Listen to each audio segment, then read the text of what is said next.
mañana con 32 minutos y como lo habíamos anticipado, ya se encuentra en esta mesa de trabajo la ministra de Educación, María Brown. Muy buenos días, ministra. Gracias por su presencia el día de hoy aquí y quisiera iniciar preguntándole cómo continúa esta implementación de las escuelas seguras para tener incluso antecedentes. ¿Qué es lo que implica esta acción? Muchísimas gracias y muy buenos días a todos quienes nos acompañan esta mañana. El Plan Escuelas Seguras es una estrategia que se lanza en Ecuador a partir de la declaración de Sendai ya hace varios años y tiene dos pilares fundamentales. Un primer pilar que aborda los temas de riesgos causados por desastres naturales y allí es donde más ha avanzado el país. La preparación en instituciones educativas para saber cómo responder ante una inundación, un temblor, inclusive en el caso del perfil costero recientemente tuvimos un simulacro de evacuación en caso de tsunami. Y un segundo pilar que aborda los riesgos antrópicos. Estos son aquellos riesgos que causa el ser humano y por lo tanto que deben ser abordados desde otra perspectiva. Y allí tenemos dos elementos principales para el Ecuador. Uno que tiene que ver con los riesgos psicosociales, que no podemos ignorar. Aquellos riesgos que se producen, por ejemplo, por el consumo de drogas, por la violencia intrafamiliar, el embarazo de niñas y adolescentes, el trabajo infantil, este tipo de fenómenos que nos preocupan a todas las familias ecuatorianas. Y por otro lado, los temas que tienen que ver con la seguridad física. Y es allí donde hemos presentado, conjuntamente con el Ministerio del Interior, la Policía Nacional, protocolos de actuación conjuntos que nos permiten trabajar de una mejor manera y un plan nacional de escuelas seguras que busca precisamente responder ante estas amenazas. ¿Este plan está ya a escala nacional o solo ha iniciado, digamos, en las provincias en donde se tiene mayor índice de inseguridad, específicamente en esta segunda parte que usted nos comentaba, ministra? Este plan está a escala nacional. Es un plan que consta de 5 ejes, un eje de articulación que precisamente plantea cómo debemos trabajar la institución educativa con la Policía Nacional y el Ministerio del Interior y tiene un anexo, estos protocolos que nos dicen cuál es el rol de cada uno de los actores de la comunidad, incluyendo las familias, para que todos sepamos hasta dónde podemos llegar manteniendo precisamente aquellos elementos que plantean la seguridad de todos, una acción preventiva, la sensibilización, la atención y servicio y un eje educativo comunicacional. Hemos priorizado un poco más de 200 instituciones educativas en algunas provincias, pero está vigente en todo el país y plantea articulación con la policía en todos los cantones. Eso precisamente, para ser un poco más específicos, denos un ejemplo, ministra, de cómo se está aplicando este plan de escuelas seguras. ¿Qué competencia, por ejemplo, tendrían los docentes, la Policía Nacional, etcétera? ¿Cómo se están entonces ahí, tal vez incluso capacitando todas las personas en torno a las unidades educativas? Efectivamente, primero me decías en dónde estamos, ¿no es cierto? Estas 200, un poco más de 200 instituciones educativas priorizadas tienen una atención diferenciada. Quiere decir que tiene asignado un grupo de policías que son 2.000 efectivos de la policía que están alrededor de estas instituciones educativas que han sido identificadas como las de mayor riesgo. Esto se definió por la Policía Nacional en función de los reportes de hechos de violencia ocurridos o acaecidos en las inmediaciones, y son 9 en Cañar, 59 en Guayaquil, en el Distrito Metropolitano de Guayaquil, en El Oro 18, en Esmeraldas 8, en Guayas 27, en Los Ríos 3, en Santo Domingo 13, en Sucumbío 5, en Quito, en el Distrito Metropolitano de Quito 46 y en Manabí 24. Pero además en el resto de instituciones también tenemos un patrullaje que no es permanente, pero que tiene a la policía en alerta.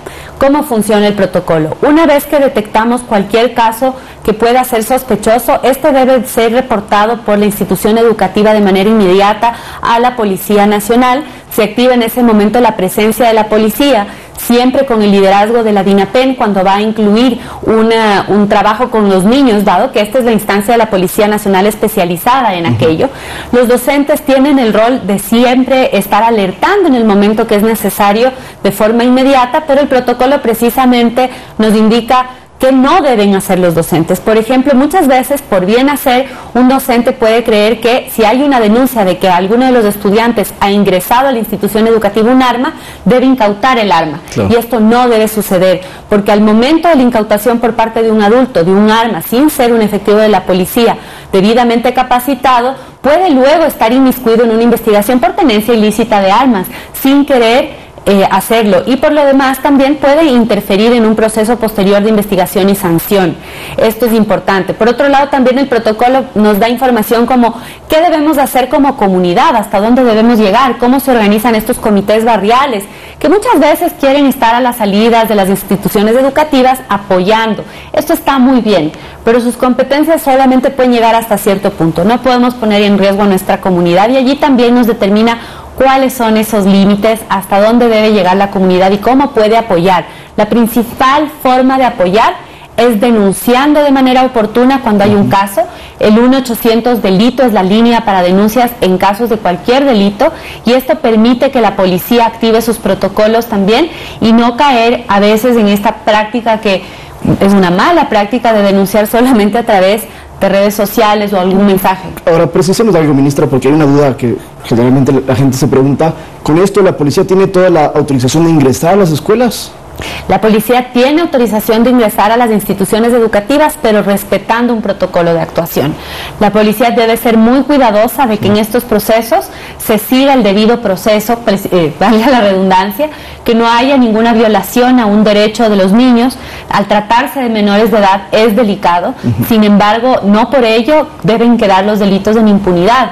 Las instituciones educativas deben ser seguras y por lo tanto los policías pueden ingresar siguiendo estos protocolos. Y si el que comete entonces un posible delito es un menor de edad, en este caso un estudiante, como usted nos dice, el colegio debe entregarlo. Así es, un delito. Lamentablemente también vemos casos en donde jóvenes que todavía están en edad escolar han sido inmiscuidos en algunas bandas narcodelictivas, en delincuencia común, en microtráfico, y por lo tanto también tienen que estar o responder ante la ley en el marco de lo que legítimamente debe suceder cuando se trata de un menor de edad. Ahora, este plan de escuelas seguras es nuevo, lleva una semana más o menos, si mi memoria no me falla, pero sí hay algunos reportes, sobre todo en redes sociales, que hemos podido recabar de que en Durán, en Esmeraldas, en la provincia del Oro, todavía no se ejecutan los patrullajes, todavía no se siente que haya presencia policial, incluso dan nombres de ciertos sectores particulares. Usted que conoce esto, ministra, ya se lo está aplicando. ¿Por qué hay estos incidentes que entonces al parecer todavía no se está cumpliendo como se lo había previsto? Bueno, como lo anunciaba el ministro del Interior, esto ya se está cumpliendo. Siempre debe ser discreta la policía.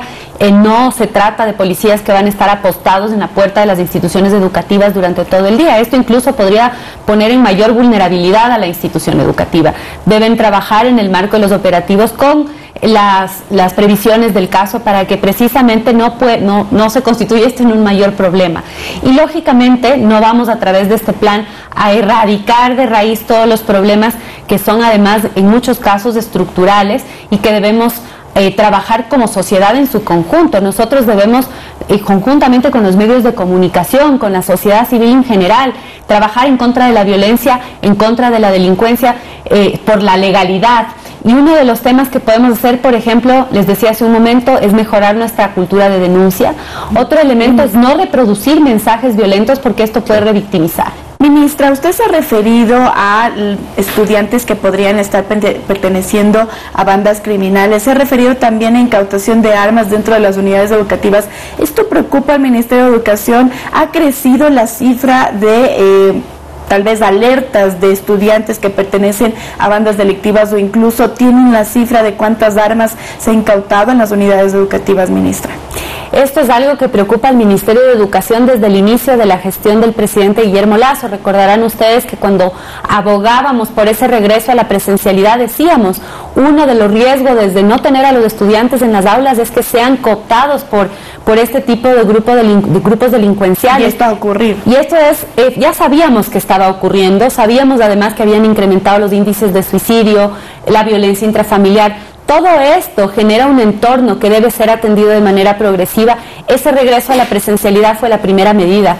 Por otro lado, sí hemos visto lo que tú mencionas, jóvenes que lamentablemente han sido cooptados por bandas, grupos delincuenciales. Recientemente en la ciudad de Esmeraldas vimos un sicariato en contra de un estudiante de una institución educativa, un joven de 17 años que lamentablemente era líder de una banda juvenil, pero que está incurriendo en actos delincuenciales. Y también vemos con mucha con mucha preocupación que hay jóvenes que han sido cooptados por estas mafias, por estos grupos, que también les cuesta salirse de estos grupos. Y en estos procesos estamos apoyando con la Policía Nacional para que en la medida de lo posible puedan reportar estos casos, poner a estos chicos a buen recaudo, tener un acompañamiento y mayor seguridad para que ellos también puedan recobrar ese buen sendero, ese buen camino, y también poner en perspectiva. Vemos este tipo de hechos que son sumamente preocupantes, cada uno de ellos son atendidos con absoluta prioridad, pero también entender que es un sistema de 3.4 millones de personas,